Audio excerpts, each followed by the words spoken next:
Assalamualaikum guys, welcome back to my channel Izzuwidi. Okay guys, so hari ni aku nak share dengan korang tentang satu peribahasa. Nama peribahasa tu berbunyi begini: ibarat ketam mengajarkan anaknya berjalan dengan lurus. Okay, so apa yang aku nak share tentang peribahasa ni? Stay tune guys.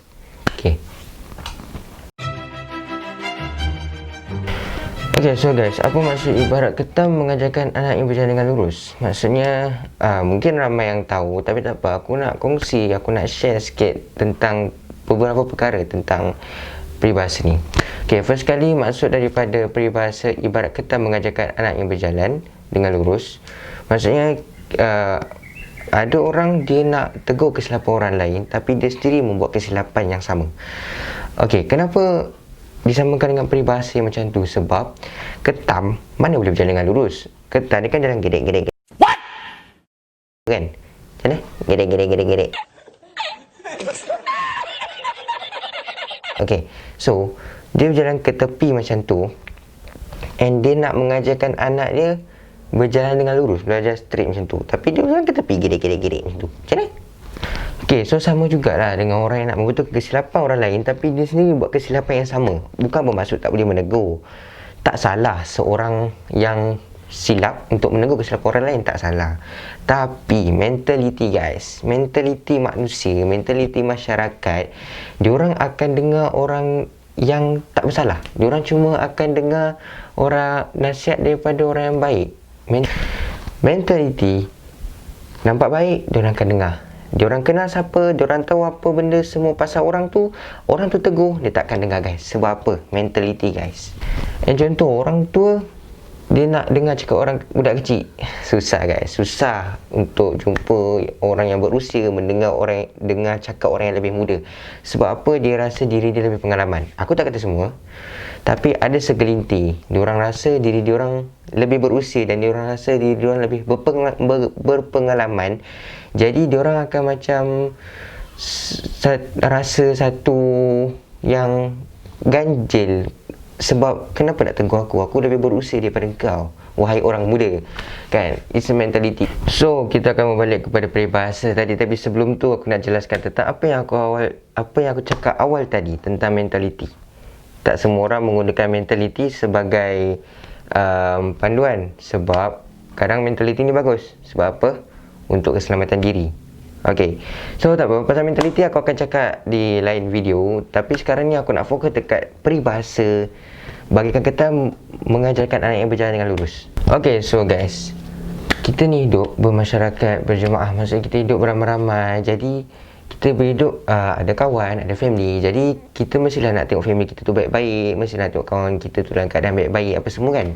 Jadi macam mana kita nak adakan benda baik-baik tu dengan kita menegur kesalahan, sentiasa menegur, sebab bila kita menegur ni, kita akan nampak benda tu macam caring kat dia. Sebagai contoh, kalau korang kisah dekat someone special, kan, contoh korang kisah dekat ayah korang, korang kisah dekat mak korang, korang pasti akan cari tahu pasal dia. Contoh, dah makan ke, tengah buat apa, sihat. And bila mak ayah korang macam ada buat something yang mereka tak tahu sepenuhnya pasal benda tu, and korang tahu benda tu bahaya, korang kisah, korang mesti akan tegur benda tu. Mak, ayah, benda ni salah. Ataupun mak ayah pula, dia nak yang terbaik untuk anak dia. Anak dia buat something yang tak betul, and mak ayah dia tahu, mak ayah dah jaga dia daripada kecil. Jadi mak ayah dia tahu dia ni buat benda betul atau tak. And dia akan tegur anak dia. Okay, tapi guys, kadang-kadang ada orang yang selalu sangat nak menegur, sibuk nak betulkan orang lain, tapi diri sendiri tak betul. Sebab apa guys? Sebab dia rasa diri dia dah cukup bagus. Aku tak kata semua, tapi almost. Ada orang, dia nak tegur je sebab dia kisah pada semua orang. Dia kisah, dia caring, dia rasa bertanggungjawab, dia tegur, kan? Contoh, bila dia nampak perempuan, bila dia sebagai contoh lah, bila dia pergi kat mall, dia nampak macam perempuan ni pakai tudung, tapi tak tutup semua. Dia nampak kadang tudung sampai ke atas. So, disebabkan rasa bertanggungjawab dia tu, dia tegur. Alhamdulillah, bagus sangat orang macam tu. Dia berani untuk tegur stranger. Dia tak kenal siapa perempuan tu, tapi dia tahu perempuan tu membuat kesilapan, pakai tudung tutup aurat tak betul. So dia tegur. It's a good thing. Betul, benda yang bagus. Tapi yang tak bagus dia bila? Yang tak bagus dia bila dia tegur orang untuk dapatkan perhatian, untuk dapatkan nama, untuk rasa diri dia lebih baik. Yang tu yang tak betul. Dan bila dia tegur orang, dia membuat kesilapan yang sama. Contoh lah kan, seorang perempuan dia ingin menegur kawannya mungkin untuk menutup aurat yang betul, tapi dia sendiri pun pakai tak betul. Macam mana nak dengar guys? Sebab apa? Okay, contohlah, korang pun boleh fikir sendiri kan. Kalau korang ditegur, contoh, korang ditegur untuk solat, ada kawan korang suruh korang solat, tapi korang tahu yang dia ni tak solat. So korang rasa, korang ikut ke tak? Dah satu kepala, dia suruh korang solat, nasihat macam-macam, tapi dia sendiri tak solat. So korang rasa korang akan ikut tak? Kalau aku lah kan, contohlah kalau aku dengan dia memang dah satu kepala, tak solat. Tiba dia ajak aku solat, tapi dia pun masih tak solat juga. So aku pun memang akan macam, what the heck, kau suruh aku solat tapi kau tak solat. So kau rasa kau akan buat ke? Memang tak guys, memang tak. Tapi Alhamdulillah aku solat. Alhamdulillah aku solat. Okay, jangan cakap diriak pula. Okay, so tapi lain pula jadinya kalau aku ditegur oleh orang yang dah berubah. Contoh, memang dulu sama-sama tak solat, tapi dia dah berubah, dia dah start solat, and dia tegur aku tengok pun dia solat kan. So agak-agak mesti aku akan ikut. Korang pun insyaAllah macam akan sama. Kalau hati tu tak keras lah, hati tu tak mati, hati tu masih hidup, insyaAllah korang akan dengar nasihat orang. So ya guys, apa kesimpulan dalam apa yang aku kongsikan ni adalah, kepada korang yang nak menegur, tak salah korang nak menegur, bagus.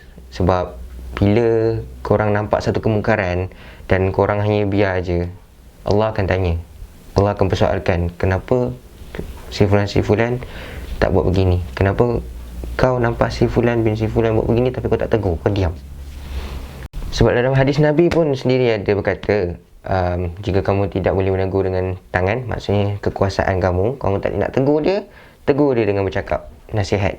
Tak boleh juga tegur dengan hati. Kalau tak boleh juga, just tidak redha dengan hati, dan itu adalah selemah-lemah iman. So guys, kepada korang yang si penerima teguran, cubalah kan, memang susah untuk terima teguran orang ni, bergantung pada orang. Ada orang susah nak terima teguran, ada orang senang terima, ada orang yang tak kisah kau nak tegur tak tegur, lantak kau. So bila ada si penerima teguran, bila ada orang tegur, ini apa yang aku boleh cakap lah. Kalau boleh, korang tak payah tengok dia siapa, tak payah tengok siapa, tapi tengok apa yang dia cakap. Sebab Rasulullah pun pernah bersabda, jangan tengok siapa yang cakap, tapi tengok apa yang dia cakap. Sebab apa guys, kita hidup ni, nanti kita hidup memang kadang ada kawan, ada family apa semua, tapi bila kita masuk kubur kita seorang, yang ada cuma amalan kita, itu yang akan jadi peneman kita. So kalau boleh lah kan, tak kira siapa yang cakap, kita cuba ikut, kita cuba dengar apa yang dia cakap. Memang kadang kita tengok dia pun sendiri tak betul, dia sendiri tak solat, tapi dia suruh kita solat. Jadi kita jadi apa yang dia cakap tu je kita ambil. Kita jangan ikut dia. And kalau boleh, apa yang dia cakap tu kita ambil, kita buat, dan kita pula nasihat dia. Dan time tu baru boleh counter attack guys. Kau suruh aku solat, tapi kau tak solat. Sekarang Alhamdulillah dah berubah, tapi kau still tak solat. So okay guys, so tu je video untuk kali ni. Harap bermanfaat untuk korang. And kalau korang suggestion apa-apa atau ada idea apa-apa, boleh komen kat bawah. So don't forget to subscribe, like, comment and share. And hope you guys enjoy this video, and see you guys next video. Bye. Assalamualaikum.